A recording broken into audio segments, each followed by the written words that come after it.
Kakinada schools and college students RT union కార్మికుల ఆధ్వర్యంలో వివేక అభ్యుదయ సేవ సమితి నిర్వహణలో కల్పన సెంటర్ కార్పొరేషన్ కార్యాలయం వద్ద అంబేద్కర్ 136వ జయంతి ఉత్సవం ఘనంగా నిర్వహించారు. ముఖ్య అతిథిగా పాల్గొన్న పౌర సంక్షేమ సంఘం కన్వీనర్ ప్రముఖ సామాజికవేత్త దూసర్లపూడి రమణరాజు అంబేద్కర్ చిత్రపటానికి పూలమాలలు వేసి నివాళులర్పించారు. బాటసార్లకు బటర్ మిల్క్ పంపిణీ చేశారు. మానసిక వికలాంగ అనాథలకు స్నానం చేయించి కొత్త బట్టలు ధారణ చేసి గొడుగు వితరణ చేశారు. ఈ సందర్భంగా రమణరాజు మాట్లాడుతూ ప్రపంచ మానవుల నడుమ జీవన సమాజంలో అంటరానితనం కూడదని, సంపూర్ణ జీవిత పోరాటం చేసిన అంబేద్కర్ మహనీయతను ప్రస్తావిస్తూ ఆదర్శప్రాయ త్యాగధనుడని కీర్తించారు. కులగణన జనగణన లెక్కల ప్రకారం ఎస్సీ, ఎస్టీ, బీసీ మహిళా రిజర్వేషన్ అమలును దేశవ్యాప్తంగా 2026-27 నుండి అన్ని ఎన్నికల్లో చేపట్టాలని విజ్ఞప్తి చేశారు.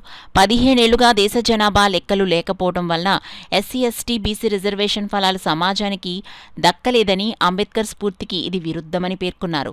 వివేక సమితి అధ్యక్షుడు పెంకే నూకరాజు, కల్పన సెంటర్ ఆటో యూనియన్ అధ్యక్షుడు గుబ్బల నాగబాబు, మామిడి ప్రతాప్, పి సత్తిబాబు, ఏ బాసయ్య, సిహెచ్ కొండబాబు, రవి, సాల్మన్ రాజు, అప్పికొండ వెంకన్న, రమణ పాల్గొన్నారు. ఒక సత్సంకల్పంతో ఆయన ఆ జీవితాన్ని త్యాగం చేసినటువంటి మహనీయుడు, త్యాగధనుడు. కాబట్టి ఈ కీర్తి ప్రపంచ వ్యాపితం. ఈ రోజున కాకినాడ నగరంలో స్కూలు కాలేజీ పిల్లల ఆటో కార్మికుల ఆధ్వర్యంలో కల్పన సెంటర్ దగ్గర అక్కడ ఉన్నటువంటి ఆటో యూనియన్ పెద్దలందరి యొక్క ఆధ్వర్యంలోనూ కూడా అంబేద్కర్ గారి యొక్క జయంతి కార్యక్రమాన్ని నిర్వహణ చేసి బటర్ మిల్క్ పంపిణీ చేసి, అదేవిధంగా అక్కడ మానసిక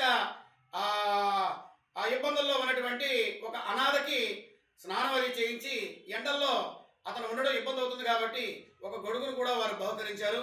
ఏదేమైనా అంబేద్కర్ యొక్క స్ఫూర్తితోటి ఈ సమాజంలో ప్రతి మనిషి యొక్క సాధక బాధకాలను అర్థం చేసుకుని మనం చేయగలిగేటువంటి సేవలు చేయడం ద్వారా ప్రజల్లో భాగస్వామ్యం అయ్యి సమాజ ప్రగతికి అందరూ కూడా దోహదపడాలనేటువంటిది ఈ యొక్క కార్యక్రమం ఉద్దేశం. ఈ అంబేద్కర్ జయంతి సందర్భంగా వాడవాడల కార్యక్రమాలు నిర్వహణ చేస్తున్నటువంటి ప్రతి ఒక్కరిని కూడా పౌర సంక్షేమ సంఘం అభినందిస్తోంది.